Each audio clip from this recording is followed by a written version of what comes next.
दहेज और दूरियां। समाज में बहुत ऐसी परंपराओं में से एक परंपरा प्रीति को हमेशा से नापसंद थी।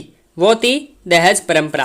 प्रीति बहुत ही संस्कारी और छोटे बड़े सबका आदर करने वाली लड़की थी, लेकिन दहेज परंपरा के कारण वो कितना भी प्रयास कर ले ससुराल वालों का आदर नहीं कर पाती थी।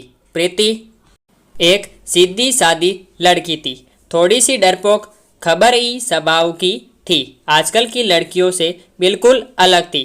उसका मानना था कि किसी पर भी अन्याय नहीं होना चाहिए और नहीं सहना चाहिए। ऐसे स्वभाव की प्रीति जब शादी करने का विचार करती है तब उसके डरपोक स्वभाव की वजह से उसका रिश्ता टूट जाता था। एक लड़का जो उसके घर के लोगों को पसंद आता है, लड़के की तरफ से भी प्रीति को पसंद कर लिया जाता है। लड़के को तनख्वाह बहुत कम होती है, लेकिन लड़के के घर के लोगों की अच्छी परिस्थिति होती है, पर वो लड़के के माता पिता प्रीति के पिता से कहते हैं कि हमें घर लेने के लिए आधे पैसे आपको देने होंगे और आधे हम देते हैं। शादी के दोनों तरफ का खर्चा भी आपको करना होगा। ऐसी शर्त रख कर शादी पक्की करते हैं। प्रीति के सुख के लिए उसके पिता कर्ज लेने के लिए बहुत प्रयास करते हैं, लेकिन प्रीति की होने वाली सास का प्रीति को बार बार फ़ोन आते हैं, सिर्फ शादी तय कर लिया है, बाकी की जो बातें पक्की थी उसका क्या। उनको दहेज हाथ में चाहिए था। प्रीति और उसके माँ पापा को आश्चर्य होता है कि ये सब पैसों के लिए इतना पीछे क्यों लगे हैं। तभी उसके पिताजी को शक हुआ और पूछताछ करने पर उनको समझ आता है लड़के के माँ पिता की घर की हालत कुछ ठीक नहीं है। हमने जैसे सोचा था वैसे तो कुछ भी नहीं है। लड़के वालों ने जो बायोडाटा बनवाया था वो झूठा था। लड़के को तो तनख्वाह है ही नहीं। लड़के के पिता जैसे तैसे काम करके घर का खर्चा चलाते थे।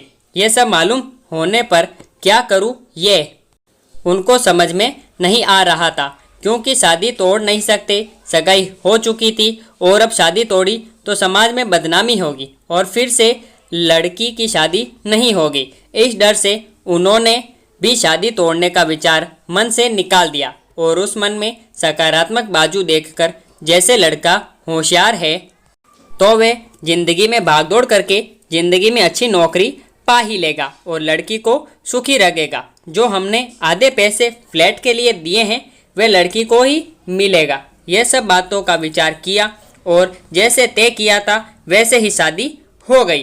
प्रीति के पिता ने दोनों तरफ शादी का खर्च भी उठाया और लड़के के पिता को दहेज की रकम भी दी। शादी होने के बाद लड़का होशियार होने के कारण उसे अच्छी नौकरी मिली। जब फ्लैट लेने की बात आई तो प्रीति के ससुराल वालों ने उन्हें पूरी रकम देने के बजाय 20 लाख के बजाय 5 लाख ही दिए।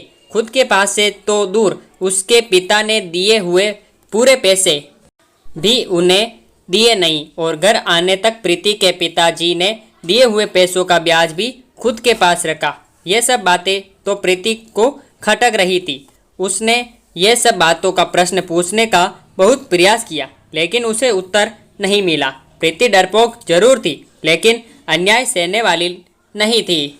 उसने हर समय सवाल और जवाब का हिसाब मिलने की अपेक्षा न होने के कारण उसे ससुराल वालों के लिए जरा सा भी आदर उसके मन में नहीं था। जैसे जैसे समय बीता वैसे वैसे उसने अपने ससुराल वालों से संबंध तोड़ दिए। वे घर आते तब वो उनसे अच्छे से बर्ताव करती थी, लेकिन कभी भी मन में उनका कुछ भी काम नहीं करती थी। और वे जब गांव में रहते थे तब कुछ भी होता तो वह पूछना तक जरूरी नहीं समझती थी, पर उसके ससुराल वालों को इसका कोई फर्क नहीं पड़ता था। जैसे जैसे समय बीतता गया वैसे उनमें बातचीत और अपनापन रहा ही नहीं।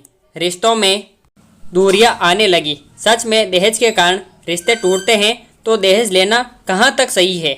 हालत तुम्हारे खराब है, इसलिए लड़की वालों से पैसे लेना कहाँ तक अच्छी बात है। लड़की के माँ बाप भी उसे सिखाते हैं, बड़ा करते हैं और लड़की दूसरों के घर जाकर उनके घर की जिंदगी भर मेहनत करती है। उसके माँ बाप की उसके कोई भी अपेक्षा नहीं होती है। ऐसे सभी विचार प्रीति के मन में हमेशा घर कर जाते थे।